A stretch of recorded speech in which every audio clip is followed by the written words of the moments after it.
I'm not happy with you. You have a monitor on your ankle. Ready? The ankle monitor excuse is coming in hot. But here's the thing. In court, saying it's broken without proof almost never flies. Judges have heard this 1,000 times, and patience runs out quick. It's been dead. Is it still dead now? I keep my charger with me.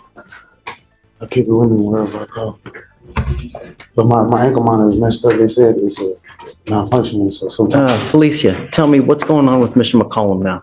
So, I believe on the 2nd, we lost service until the 5th, and then it came back on, and then on the 8th, his last court date, it went off again for about 6 hours. I reached out to get the specific times, but I haven't heard back yet on that. But it was off for a confirmed 6 hours, and we have received signals since then back.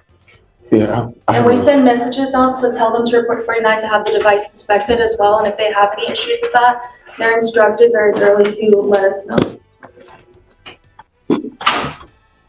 Yeah, I keep my charger with me though. I think it's something wrong with my thing because the thing got off and it gets wet when I get in the shower. Whoa, did you catch that? The judge calls out the defendant for bringing a baby to court as a shield. This isn't just tough talk, it's strategy.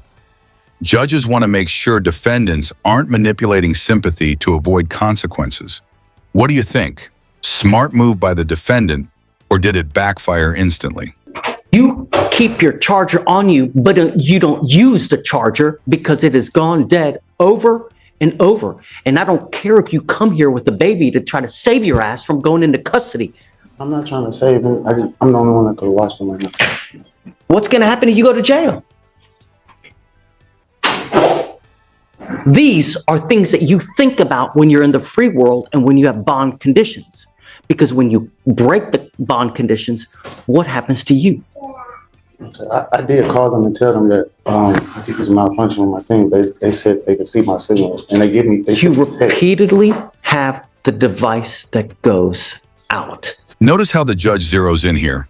Why do they have to call you just to tell you to charge it? That's the core issue. Bond conditions aren't suggestions. They're tests of responsibility. If you can't handle charging a device, how can the court trust you with bigger freedoms? I'm going to do this. I'm going to do that. I'm going to call this people. But you are, though. The device has gone dead. 3 days over there. Now 6 hours over here. What am I supposed to do? I was unaware of it being dead. I put it on the charger. She's telling me they reached out to you. No, they do. Every time they call me, I put it on the charger. They call me. They do call me and I put it on the charger. Why do they have to call you to even tell you to put it on the charger, Mr. McCallum? Sometimes I'm at school. A lot of times a day I can't charge it at school. My charger is not close to my barber station. So why can't you charge it at night when you're at home with the baby? I do. Sometimes it acts as if it's charging, but it's not charging. So it's not that I'm not trying not to charge. I do try to charge it every day. Judge, I would ask if the court would instruct him to go by 49 Sanderson today, just for them to check the device, and if there is something wrong, for them to put it. I'm putting him in jail. I don't know what you're going to do with this kid, man. I haven't done anything wrong, sir. I promise. But you have done something wrong. You've repeatedly done something wrong. But my ankle monitor, I didn't know it was dead. I promise you, I go to school every day. This is what I do. I go to school. How does the monitor let him know that it's dead? So, we send messages, and then I also see a few times we send siren alerts to the device as well. Yeah, and then I have multiple dates of text messages informing the client to charge the battery. And they call me and I answer the phone and I charge it. I charge it every time they call me.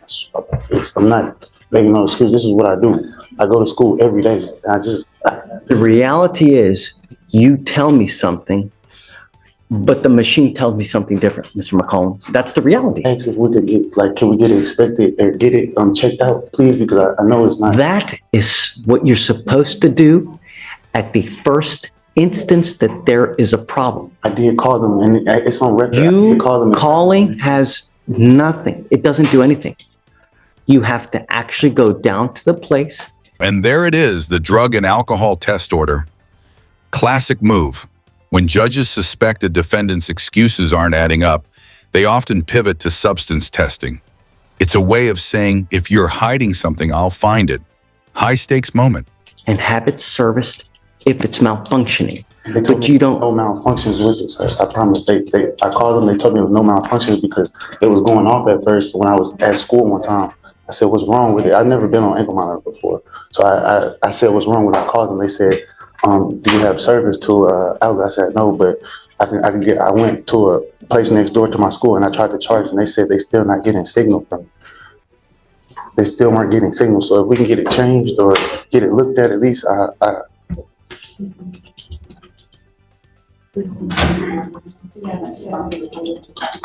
Judge, I would ask if he could get a new device, if we could reset this a week, and if Here's what we're going to do. I'm now sending you for a drug and alcohol test. I want to know what, if anything, is in your system. sir, Do you understand? sir, You were to come back tomorrow. Don't come with a baby. Do you understand me? sir, Don't come back here with the baby. sir, Because if you're here and I put you in custody for one reason or the other, I will call CPS. Do you understand? sir. But here, whoever you are, I don't care who you are, we will hold you accountable. And if you continue to piss on my leg and tell me it's raining, there will be issues. Do you understand? I will not entertain you telling me I got to do this, I got to do that, and I've malfunctioned this. They reach out to you ad nauseum to tell you that there are issues, and you coming here and telling me, well, I don't know about this, I don't know, it's disingenuous. I actually get it. Ankle monitor looked just go to 49 at. Where is that? 49 Sanderson. First thing is first, I'm sending you for a drug and alcohol test. And then I will give you the benefit of the doubt right after. Have you go to this place to see if there actually is something wrong. You will be back here tomorrow. Understand? Okay, Hannah. Judge, they will, do you have someone else to watch the baby because they want to child? I'm going to take a drug test today. I can Tell set you, the man. appointment, but they won't allow them to with the child. I can wait outside until somebody come. Do you have someone here with you today? No, sir. But I'll just wait outside the address until I can get somebody to come. Do that. Yes, Judge. All right. All right, Judge. See you, Mr. McCallum. We'll see you tomorrow. Oh, How you doing, Your Honor? guys, do you mind helping me out, please?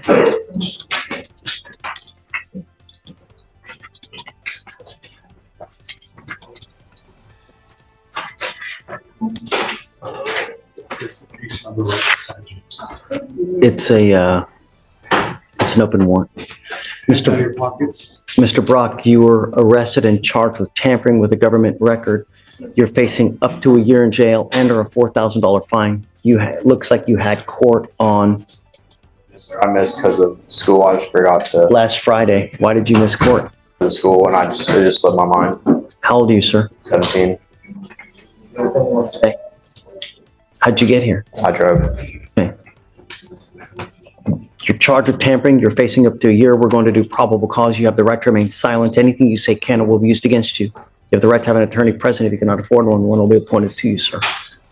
Officers initiated a traffic stop, observing the defendant's vehicle run a stop sign in Harris County, Texas. The officer asked for the defendant's driver's license, and the defendant provided it to the officer. When the officer went to verify the driver's license, the number came back to a Leslie Salazar. This part is gold. The judge warns against assuming you have insurance. Translation: in law, assumptions don't save you. Facts do. That's why judges drill this point into young defendants. It's not just about today's case. It's about how careless choices can destroy your future. The defendant admitted to the officer that his driver's license was fake. The defendant then provided his legitimate driver's license to the officer. Why?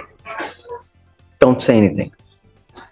Do you have any indication? I mean, I'm not entirely sure, Judge. I don't know if it was like a mistake or to hand over the. no, fake ID, I see. Did they take it? Do you know if they confiscated that license? I believe they did. They have a photo of it. That the officers took.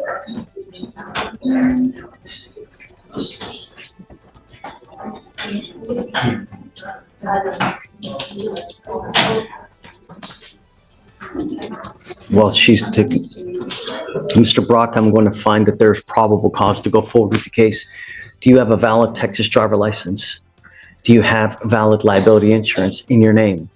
I'm assuming so, or in my mom's name. Don't assume anything. Never assume anything in life, because if you get into a wreck and you kill a 5-year-old kid, they don't care whether you make assumptions or not. The only question is whether you do or not. And if you don't, then you're not allowed to drive. And I'm making that a condition of your bond. Yes, it was taken. Wonderful. I am making it a condition of your bond that you're not to have any fake IDs, fake licenses, or anything of this nature. And if I find that you're using that, or you're trying to get booze, you're trying to get illegal drugs, I will put you in jail. You will not get any PR bonds. Do you understand? Sir. Life is really going to suck. At 17, you going into jail. Let me tell you what kind of field day the people in custody will have with you. Do you have any clue what they will do to you in custody? Take a guess. Imagine your worst nightmare. It's worse. Get my drift?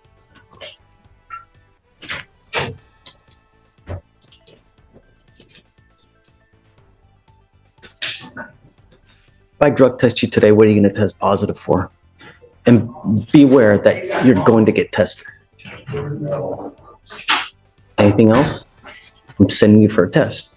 You're to go test and you're to come right back. If you fail to go test, if you fail to come back, I will put you in jail and I will revoke your bond. Do you understand? I will appoint you a lawyer today. We will talk about that when you get back, but I want to know what, if anything, is in your system, and we'll go from there. What are you doing now with your life? Are you in high school? Sir. Okay. Senior, junior? Senior at Memorial. Okay. What's going next? What's happening next? College, UT, or LSU. Oof. Judge just compared court to a circus because of the shorts. Believe it or not, courtroom attire matters. It's about respect, perception, and how seriously you're taken. Quick question for you guys. Should courts really judge people on how they dress? Or is that old school thinking? You sure? Okay. Let's see. You got to understand, this is not a good start to your college career. This is, in fact, about one of the worst things that you can do, because all career services, all schools, they're going to look at this. And this can really impact you for the next 40 years of your life. So go take a test, come back, and then we'll talk further, okay? That were you stating, Your Honor? Oh. Have you played Monopoly before? Okay. In Monopoly, you get a get out of jail free card. This is the only one that you're going to get from me. If you ever miss court again, if you ever fail to come when you're supposed to, I will issue a warrant, and I will keep the warrant, and I will lock you up. Sir. Do you understand? No more get out of jail free cards. You said no fake IDs or licenses for population. Don't worry about I'll put it it, on my. because I'm gonna. All right, Yeah. Judge, the next. Oh, what?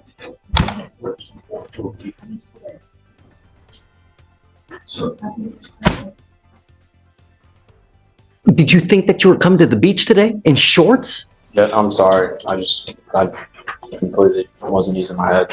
You know, when my kids tell me sorry, It's my first time in court. I'm sorry. it's a court. You know, in court, you're supposed to dress a certain way. This isn't the circus, man. You know, you continue to say sorry for things. At some point, your sorry will go in this ear and will go out that ear. Do you understand? Sir. Everything you're doing here, I'm going to mark it and we will know it.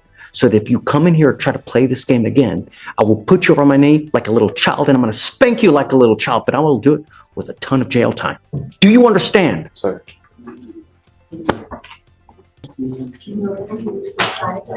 Good morning, ma'am. Ma'am, you're charged with, please spit the gum out. Do you have a trash that she can spit it so you're not smacking like? Ma'am, you're charged with driving while intoxicated. You're facing up to 6 months in jail and or a $2,000 fine. We are going to do probable cause. You have the right to remain silent. Anything you say can or will be used against you. You have the right to have an attorney present. If you cannot afford one, one will be appointed to you, ma'am. Officers observed the defendant driving at without lights on at night. Officers used the intercom to tell the defendant to turn her lights on. The defendant pulled over into a parking lot. Officer approached defendant to ask why she did not have her lights on and observed strong odor of alcoholic beverage. Officer detained the defendant and placed her in the back of the patrol vehicle to wait for a secondary unit to assist. When officers returned to the patrol vehicle with backup, defendant had slipped out of one handcuff, and while officer attempted to place her back into handcuffs, defendant bit one officer and kicked the other. Defendant was taken to JPC and a blood warrant was signed and executed. They didn't, I guess because of that, they didn't do any field sobriety tests on the scene. They didn't do any at the station, I guess, either. Right, Judge. Okay. Ms. Barros, I'm going to find that there's probable cause to go forward with the case. I'm ordering you as a condition of your bond not to consume alcohol, illegal drugs, or unprescribed controlled medication. I will randomly test you. If I find that you're using alcohol or illegal drugs, I will put you in jail. You will not get any more PR bonds. Yes, sir. Do you have a valid Texas driver license, ma'am? No, sir. Then you're not allowed to drive. I'm making that a condition of your bond as well, and you're going to sign with me today a promise. This is an affidavit that you're going to sign that you're not to drive any vehicle whatsoever for any reason, and I don't care what your excuse is. If you drive, I can have a contempt hearing. You can be facing 6 months in jail and a $500 fine every time you drive. Do you understand? Yes, sir. If you want to drive, go get a license, get liability insurance, show us that you have this, and then I'll happily take this restriction off. But until that point, if I find that you drive, I'm going to go nuts on the bond. Do you understand? Okay. So you have a lawyer. It's your responsibility to stand to us, Mr. Brooker, and he'll tell you when you have to come back to court. If he tells me he can't get a hold of you because you're ducking and dodging phone calls or text messages, likewise, I'll issue a warrant. No more PR bonds. Yes, sir. Okay. I'll have you come up here, swear to us at Junker Drive. We'll have you sign a reset with Victoria. You'll meet with Felicia for your bond conditions, and after that, you guys are free to go. Thank you, Judge. Step over here. Thank you, State. Thank you.